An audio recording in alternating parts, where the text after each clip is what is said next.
ਸੋਚਿਆ ਕਿ ਇਹ ਤਾਂ ਹੁਣ ਨਾਮ ਹੀ ਕਰਨ ਕੁਰਾਨ ਹਦੀਸ ਦੀਆਂ ਗੱਲਾਂ ਤੇ ਇਹਨਾਂ ਦਾ ਤਾਂ ਨਿਜ਼ਾਮ ਚੱਲ ਰਿਹਾ। ਇਹ ਸੁਸਾਇਟੀਆਂ ਦੇ ਮਾਲਕ ਨੇ, ਮਿੱਲਾਂ ਦੇ ਮਾਲਕ ਨੇ, ਪਰ ਉਹ ਗੱਲ ਕੁਰਾਨ ਹਦੀਸ ਦੀ ਕਰਦੇ ਨੇ। 5 ਵਕਤ ਨਮਾਜ਼ ਪੜ੍ਹਦੇ ਨੇ, ਕੁਰਾਨ ਹਦੀਸ ਨੂੰ ਲੈ ਕੇ ਉਹਨਾਂ ਗੱਲਾਂ ਹੀ ਇਹੀ ਕਰਨੀਆਂ ਨੇ। ਤੇ ਮੈਂ ਸੋਚਣਾ, ਮੈਂ ਨਾ ਜਦੋਂ ਮੈਂ ਮਾੜਾ ਸਾਂ ਤੇ ਮਾੜਿਆਂ ਬੰਦਿਆਂ 'ਚ ਬਹਿਣਾ ਸਾਂ ਤੇ ਮੈਂ ਨਮਾਜ਼ ਨਹੀਂ ਸਾਂ ਪੜ੍ਹਦਾ। ਤੇ ਨਮਾਜ਼ ਪਤਾ ਕਿਉਂ ਨਹੀਂ ਸਾਂ ਪੜ੍ਹਦਾ? ਅੱਜ ਮੈਂ ਤੈਨੂੰ ਭਾਈ ਜਾਨ 1 ਮਿੰਟ, ਨਮਾਜ਼ ਪਤਾ ਕਿਉਂ ਨਹੀਂ ਸਾਂ ਪੜ੍ਹਦਾ?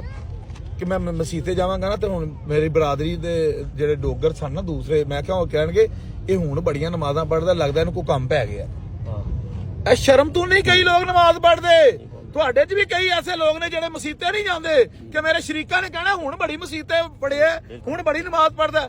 ਹਾਲਾਂਕਿ ਦੂਜੇ ਨਮਾਜ਼ੀ ਖੁਸ਼ ਹੁੰਦੇ ਨੇ ਕਿ ਜਦੋਂ ਨਵਾਂ ਨਮਾਜ਼ੀ ਆਉਂਦਾ ਨਾ ਤੇ ਜਿਹੜੇ ਪਹਿਲੇ ਨਮਾਜ਼ੀ ਨੇ ਨਾ ਉਹਨਾਂ ਨੂੰ ਖੁਸ਼ੀ ਹੁੰਦੀ ਹੈ ਸਾਡਾ ਨਮਾਜ਼ੀ ਵੱਧ ਗਿਆ। ਜਦੋਂ ਰਮਜ਼ਾਨ ਹੀ ਲੋਕ ਜਾਂਦੇ ਨੇ ਕਹਿੰਦੇ ਬਾਅਦ ਤੇ ਤਾਨੇ ਮਾਰਦੇ ਨੇ ਕਿ ਅੱਜ ਕੱਲ ਦੇ ਰਮਜ਼ਾਨ ਬੜੀਆਂ ਨਮਾਜ਼ਾਂ ਪੜ੍ਹਦੇ। ਹਾਲਾਂਕਿ ਖੁਸ਼ੀ ਹੁੰਦੀ, ਇਹ ਬੰਦੇ ਦੇ ਆਪਣਾ ਜ਼ਮੀਰ ਹੈ।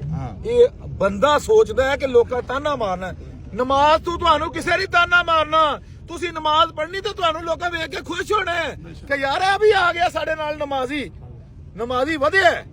ਤੇ ਇਸ ਲਈ 5 ਵਕਤ ਨਮਾਜ਼ ਪੜ੍ਹੋ। ਤਹੱਜਦ ਦੇ ਬੜੇ ਫਾਇਦੇ ਜੇ, ਤਹੱਜਦ ਲਾਜ਼ਮੀ ਪੜ੍ਹੋ। ਔਰ ਉਸ ਤੋਂ ਬਾਅਦ ਜਦੋਂ ਘਰੋਂ ਨਿਕਲਦੇ ਹੋ ਨਫਲ ਪੜ੍ਹੋ ਤੇ ਜਦੋਂ ਘਰ ਵੜਦੇ ਹੋ ਉਦੋਂ ਨਫਲ ਪੜ੍ਹੋ। ਬਹੁਤ ਸ਼ੁਕਰੀਆ। ਮੈਨੂੰ ਨਹੀਂ ਸੀ ਪਤਾ ਵੀ ਨਫਲਾਂ ਦਾ ਕੀ ਅਜਰ ਹੈ। ਉਹ ਤੇ ਮੈਂ ਇੱਕ ਦਿਨ ਸੋਚਿਆ, ਮੈਂ ਕਿਹਾ ਜਦੋਂ ਮੇਰਾ ਵਿਆਹ ਹੋਇਆ ਸੀ